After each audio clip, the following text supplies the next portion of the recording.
The night shift changes you. You start seeing things in the quiet, things that don't always make sense. I've been a night watchman at St. Helena's Hospital for 6 years. 6 years of walking empty hallways with nothing but a flashlight and a radio that barely works. Most people think the job is boring. They're wrong.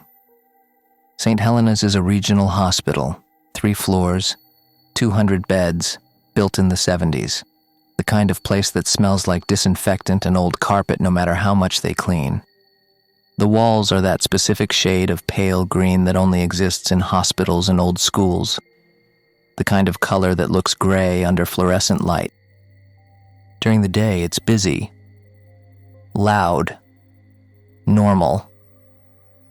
Doctors rushing between rooms, families crowding the waiting areas, phones ringing at every nurse's station. At night, it becomes something else. The sounds change. Footsteps echo differently. Doors that stay open during the day swing shut on their own. The building settles, groans, makes noises you don't notice during the chaos of daytime. I work the graveyard shift, midnight to 8 in the morning. My job is simple. Walk the floors, check the doors, make sure nobody gets in who shouldn't be there, and make sure nobody who's supposed to be there goes missing. The hospital keeps a skeleton crew at night, a few nurses on each floor, 1 doctor on call, a handful of custodians who move through the halls like ghosts themselves, and me. Most nights are quiet. I walk my routes. I write my notes. I drink bad coffee in the security office and watch the monitors flicker between camera feeds. But some nights the building feels like it's breathing, like it's watching. This happened about 2 years ago. Late October. The air had that cold bite to it that makes your skin prickle. The kind of cold that seeps through your jacket and settles in your bones. I started my shift like always. Checked in at the security office. Grabbed my flashlight and clipboard. Did my first round. First floor was fine. Emergency room was quiet. Only 1 patient in the waiting area. An older man holding an ice pack to his wrist. The night nurse at the front desk gave me a nod as I passed.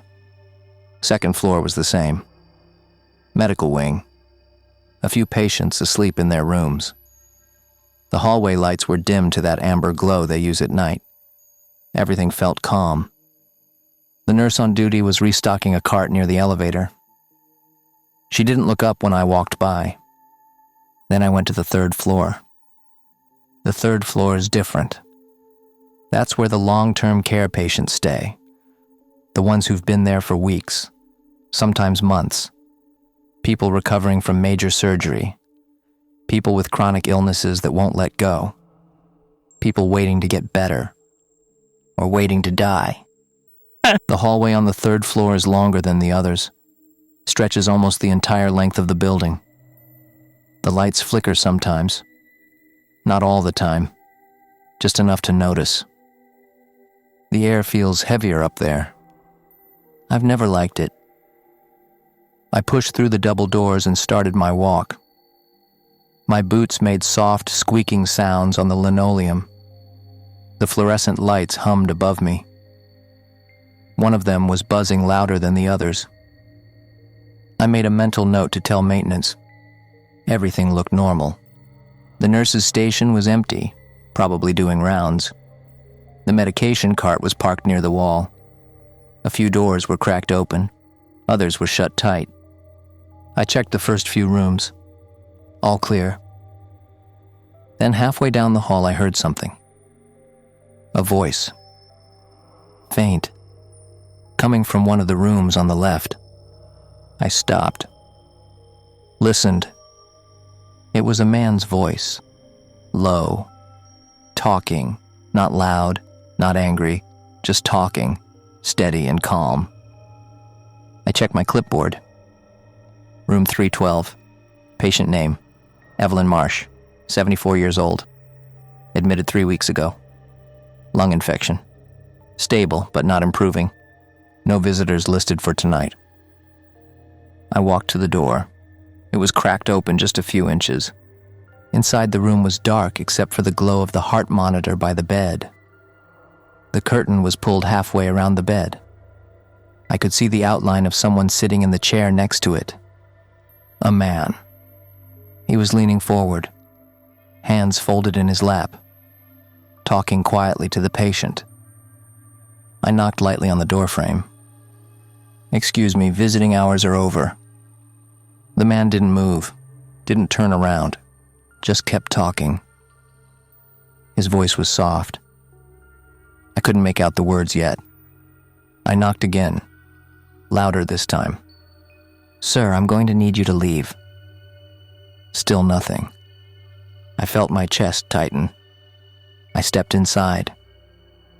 My hand instinctively went to the radio on my belt. My other hand held the flashlight, but I didn't turn it on yet. The room smelled like something I couldn't place. Not medicinal, not floral. Something older, like dust and cold air. I moved closer. My boots made small sounds on the floor. Then I heard what he was saying. "You'll be with me soon, very soon. I promise." The words were soft, almost gentle, but they made my skin crawl. "You've been waiting so long, but it's almost time now." I clicked on my flashlight and aimed it at the chair. The man turned his head. Slowly. And I froze. His face was pale. Too pale. Like someone who hadn't seen sunlight in years. His eyes were dark, sunken deep into his skull. His lips were thin, cracked. He smiled at me. A slow, wide smile that didn't reach his eyes. "She's not ready yet," he said. His voice was calm, flat. No emotion in it at all. I didn't know what to say. My mouth felt dry. My heart was pounding in my ears. "You need to leave. Now." He stood up slowly. He was tall. Taller than I expected.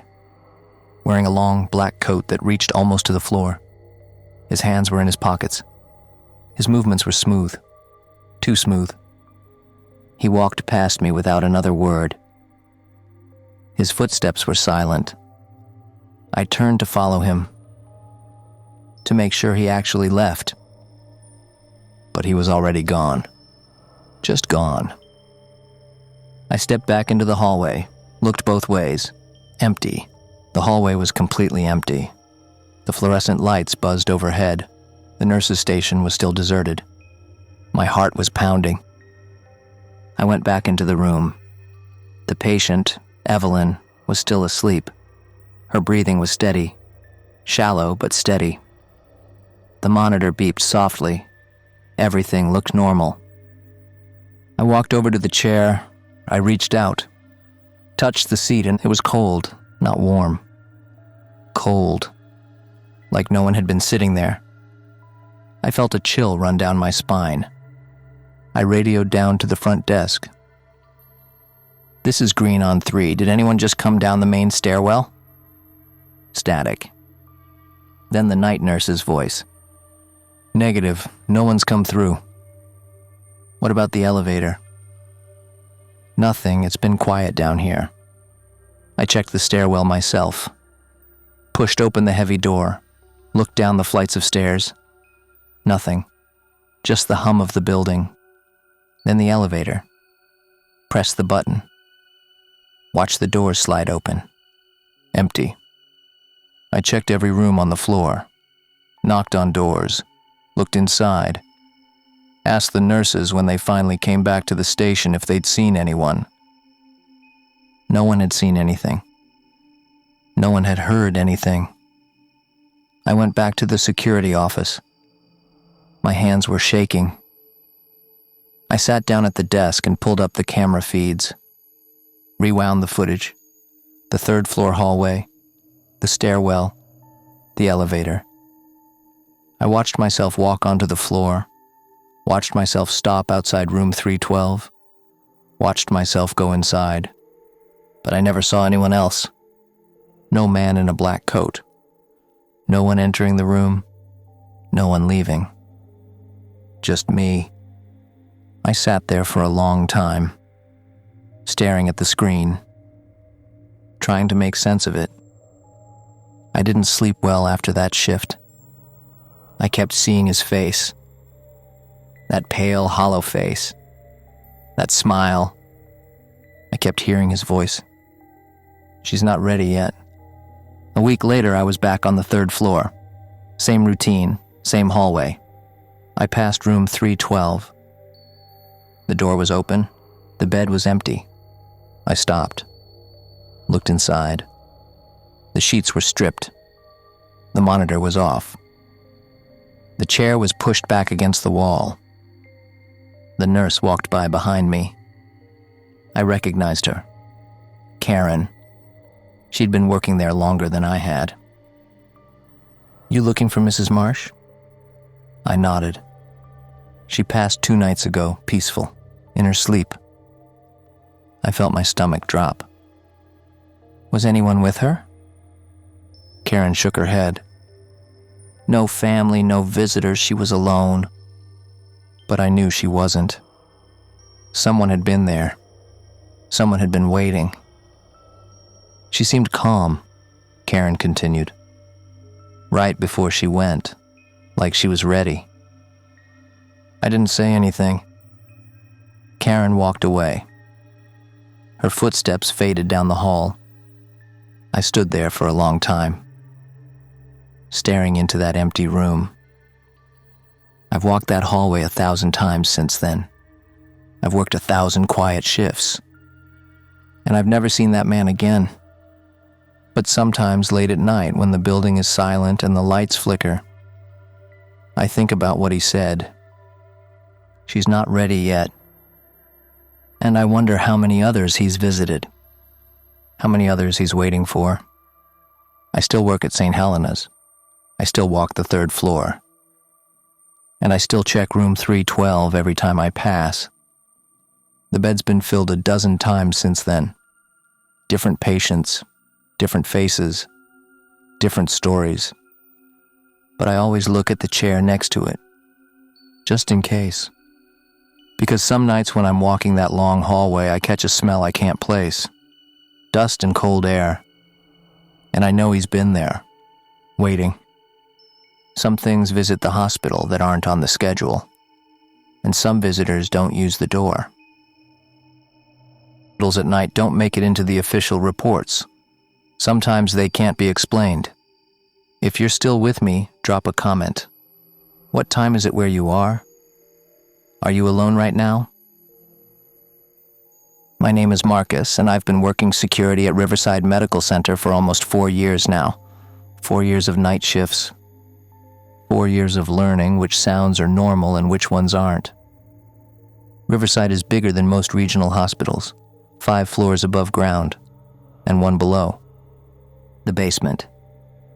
That's where this story takes place. Most hospitals have basements. They're usually where they keep the mechanical rooms, the generators, the boilers, storage areas, the morgue. Riverside's basement is all of that. But it's also where they keep the old records. Files from decades ago that haven't been digitized yet. Boxes and boxes of patient histories stacked in rows under flickering lights. It's a maze down there, and it's my job to walk it twice a night. Once at 2 a.m, once at 5. I hated those rounds from day one. The basement has a different feeling than the rest of the hospital. The air is colder, damper. The lights don't work as well. Half of them are burnt out and maintenance is always too busy to replace them. The ceiling is low. Pipes run along the top. Some of them drip. The sound echoes. Drip, drip. Drip. It's the kind of place that makes you walk faster without realizing it. But I'm paid to be thorough, so I take my time. I check every door, every hallway, every corner. This happened last winter, January, middle of the month. It was one of those brutally cold nights where the wind cuts right through you. I started my 2 a.m. round. I took the service elevator down, the one the staff uses. It's older than the main elevators. The walls are scuffed metal. It makes a grinding sound when it moves. The doors opened with a loud clunk, and I stepped into the basement. The first thing I noticed was the smell. It always smells like mildew down there, like old paper and rust. But that night there was something else. Something sharper, almost metallic. I clicked on my flashlight and started walking. The main hallway runs straight for about 50 feet before it splits into 3 different directions. Left goes to the morgue and the loading dock. Right goes to the mechanical rooms. Straight ahead goes to the record storage. I went left first. The morgue is at the end of a long hallway. The door is heavy, steel. There's a small window at eye level. I always check it. I walked up to the door, shined my light through the window. Inside the room was dark except for the glow of the refrigeration units along the back wall. Everything looked normal. I moved on. The loading dock is just past the morgue. It's where they bring in supplies, where the trucks unload in the early morning. The big garage door was shut, locked.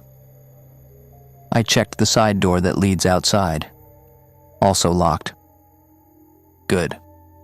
I turned around and headed back toward the main hallway. That's when I heard it. A sound, faint, coming from somewhere deeper in the basement. I stopped, listened. It sounded like something scraping, metal on concrete. I radioed up to the front desk. This is Marcus in the basement. Anyone else down here tonight? Static. Then the voice of the front desk guard, a guy named Tony. Negative, just you. You sure? Yeah, man, why? You hear something? Maybe I'll check it out. I kept walking. The sound had stopped. I went down the right hallway toward the mechanical rooms. The boilers are loud, they hum and clank and hiss. It's hard to hear anything else when you're near them. But I checked every room anyway. All clear.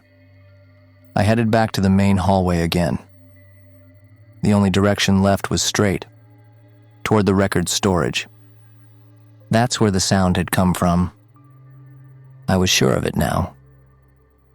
I walked slowly, my flashlight beam cutting through the dark. The hallway narrowed as I went deeper. The ceiling felt lower, the walls closer. The record storage area is a series of connected rooms. No real doors, just open doorways between them. Rows and rows of metal shelves stacked with boxes. I stepped into the first room. The smell was stronger here. That metallic smell. I moved between the shelves. My light swept across the dusty boxes. Some of them were labeled, others weren't. Nothing seemed out of place. I moved into the second room. Same thing. Shelves. Boxes. Dust. Then I heard it again, the scraping sound. Closer now. It was coming from the third room, and I stopped at the doorway. My heart was beating faster. I aimed my flashlight into the room. At first I didn't see anything. Just more shelves, more boxes. Then I saw movement. At the far end of the room, a shadow. Someone was there. I clicked on my radio. Tony, I've got someone down here. What? You serious? Yeah, in the records room, 3rd section. You want me to call it in? Hold on. I stepped into the room. Security, identify yourself." No response. The shadow moved again, behind one of the shelves. I walked toward it, my hand on my radio. "This is a restricted area, you need to leave." I turned the corner around the shelf, and there was a man. He was crouched on the floor, his back to me. He was wearing a hospital gown, the kind patients wear. "Sir, you need to come with me." He didn't move. "Sir?" I stepped closer. That's when I saw what he was doing. He was scratching something into the floor with his fingernails. The concrete was marked, scraped, lines and circles carved into the surface. "Sir, stand up, now." He stopped scratching. Slowly he turned his head, and I saw his face. His eyes were wide, bloodshot. His skin was pale and covered in sweat. His mouth was moving. He was whispering something, and I couldn't hear it. "Stand up," I said again. He stood, slowly. His movements were jerky, unnatural. He turned to face me fully. That's when I saw the blood. His fingertips were raw, bleeding. The nails were cracked and torn. "Jesus," I muttered. He took a step toward me. I stepped back. "Stay where you are." He didn't stop. He kept walking toward me, his eyes locked on mine. I radioed Tony. "I need backup down here now." "Copy. Sending someone." The man kept coming. I backed out of the room, into the second room. He followed. His bare feet made soft slapping sounds on the floor. "Sir, stop." He didn't stop. He didn't blink. He just kept walking. I turned and moved faster, back toward the main hallway. He stayed behind me, matching my pace. I reached the hallway and turned around. He was standing in the doorway, staring at me. I heard footsteps. Someone was coming. I turned and saw another guard. Davis. He worked the overnight shift on the second floor. "What's going on?" he asked. Patient, wandering, I turned back toward the doorway. The man was gone. "What the hell?" I whispered. I stepped back toward the records room. Davis followed.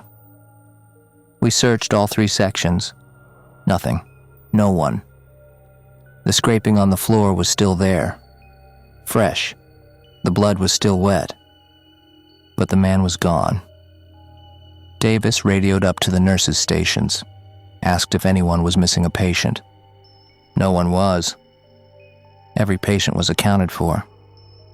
We checked the security footage later. The cameras in the basement are old. The quality is terrible. But they work. We watched the footage from that night. I saw myself walk into the records room. I saw myself stop, turn, back away. But I never saw anyone else. The room was empty. I was alone the entire time. I don't know what I saw that night. I don't know who that man was.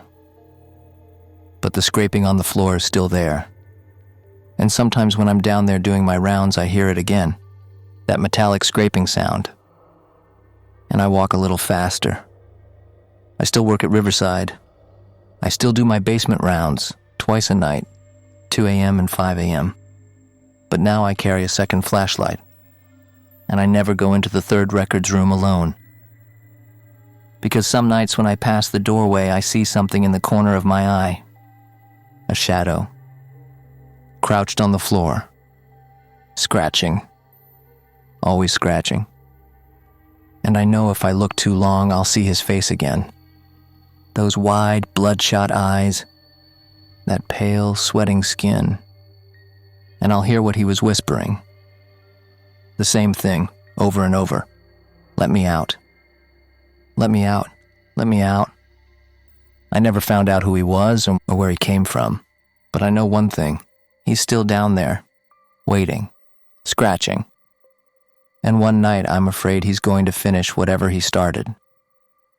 The basement keeps its secrets, and some of them don't want to stay buried. There are places in a hospital that feel wrong, places where the light doesn't quite reach, where the air changes. This is about one of those places. Before we finish, leave a comment and tell me, have you ever worked a night shift? Do you believe some places hold on to things? My name is Derek. I've been working night security at Mercy General Hospital for 8 years. 8 years of walking the same halls, checking the same doors, seeing the same shadows. You'd think after that long nothing would surprise me anymore. You'd be wrong. Mercy General is an old hospital, built in the 50s. It's been renovated a dozen times, but you can still see the bones of the original building underneath. The old architecture, the high ceilings, the wide hallways. It's a teaching hospital now, connected to the university. We get medical students, residents, interns working overnight shifts. The place is never truly empty, but the 4th floor comes close. The 4th floor used to be the pediatric wing, back in the 80s and 90s. Kids recovering from surgeries, kids with cancer, kids who needed long-term care. But about 10 years ago, they moved pediatrics to a newer wing on the 2nd floor. Better rooms, better equipment, more space. The 4th floor was supposed to be renovated too, but funding fell through, so now it just sits there. Empty. Technically, it's closed. The rooms are locked. The equipment is gone. The nurses' station is dark. But we still have to check it. Once a night, make sure no one breaks in. Make sure the doors are secure. Make sure nothing's been disturbed. It's a quick walk, 10 minutes. Maybe 15 if you're thorough. I've done it hundreds of times. But 3 months ago, something changed. It was a Thursday night, middle of March. The weather was starting to warm up, but the nights were still cold. I started my shift at 11, did my usual rounds, 1st floor, 2nd floor, 3rd floor. Everything was normal. Around 1 in the morning, I took the elevator up to 4. The doors opened with a soft ding, and I stepped out into the dark hallway. The lights on the 4th floor are motion activated. They're supposed to save energy since no one's up there most of the time. But they're unreliable. Sometimes they don't turn on at all. Sometimes they flicker. Sometimes they turn on in sections you haven't walked past yet. That night they were working fine. I stepped into the hallway and the lights clicked on one by one as I walked. The fluorescent bulbs hummed overhead. The hallway stretched in both directions, left and right. Each side has about 20 rooms, all of them empty. I went right first. I walked slowly, checking the doors, all locked. I tested each handle as I passed. The air up here always feels different. Stale. Like it's been sitting too long. I reached the end of the hallway. The window at the far end looks out over the parking lot. I always stop there for a second. Check the view. Make sure there's nothing unusual outside. The parking lot was empty except for a few cars, staff vehicles. Mine was parked near the entrance. I turned around and walked back toward the elevator. That's when I noticed it. One of the rooms on the left side of the hallway. Room 412. The door was open at just a crack. I stopped. That door was supposed to be locked. They were all supposed to be locked. I walked over to it, pulled out my flashlight, pushed the door open slowly. The room was dark. I clicked on my flashlight and stepped inside. It was empty, like all the others. No bed, no equipment, just bare walls and an old linoleum floor. But there was a window, and the curtain was moving, just slightly, like there was a breeze. I walked over to the window, checked it. It was closed, locked, but the curtain kept moving. I stood there for a moment, watching it. Then I turned and left the room, pulled the door shut behind me, made sure it was locked this time. I finished my round and went back downstairs. I didn't think much of it. Old buildings do strange things: air pressure, ventilation, drafts from places you can't see. But 2 nights later, I was back on 4. Same routine. I stepped off the elevator. The lights clicked on. I started walking. When I reached the end of the right hallway, I looked back. Room 412. The door was open again. I felt my chest tighten. I walked back to it, pushed the door open. The curtain was moving, same as before. I checked the window. Still closed. Still locked. I stood there in the dark room, my flashlight cutting through the shadows. And that's when I heard it. A sound. Faint. Coming from somewhere in the room. A soft tapping. Tap, tap, tap. I turned, aimed my light toward the sound.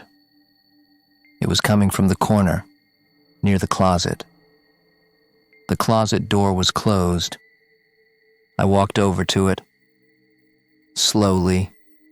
The tapping stopped. I reached for the handle and my hand was shaking. I pulled the door open. Nothing. The closet was empty. Just bare shelves and a metal rod for hanging clothes. I let out a breath I didn't realize I was holding. I closed the closet door, locked the room behind me, and left. But I couldn't shake the feeling that something was wrong. The next night, I brought it up to one of the other guards, a guy named Pete who'd been there even longer than me. "You ever notice anything weird on 4?" I asked. He looked at me, raised an eyebrow. "Like what?" "Doors opening, sounds, anything." He was quiet for a moment. Then he nodded. "Room 412? I felt my stomach drop. "Yeah, how'd you know?" Pete leaned back in his chair. "That room's been a problem for years." "What do you mean?" He sighed.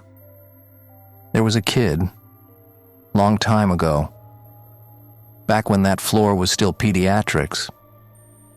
"What happened?"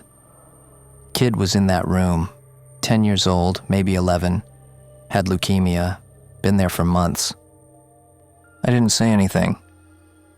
One night the nurses found him. He'd opened the window, climbed out. My throat felt dry. He didn't make it. Fell 4 stories. I sat there in silence. They investigated. Figured he was confused. Medication, pain, fear, who knows. Jesus. Yeah. After that, they put locks on all the windows up there. Made sure it couldn't happen again. But why does the door keep opening? Pete shrugged. I don't know, but it's always that room, and it's always around 1 or 2 in the morning. That's when I've been seeing it. Yeah, that's when it happens. I didn't want to go back up there after that, but I had to. It was my job. The next night, I took the elevator up to 4. The doors opened. I stepped into the hallway. The lights clicked on. And I saw it immediately. Room 412. The door was wide open this time, not just cracked. Wide open. I felt my heart pounding. I walked toward it. My flashlight was already in my hand. I reached the doorway, looked inside. The curtain was moving. Faster now. Like someone was standing behind it. I stepped inside. "Hello?"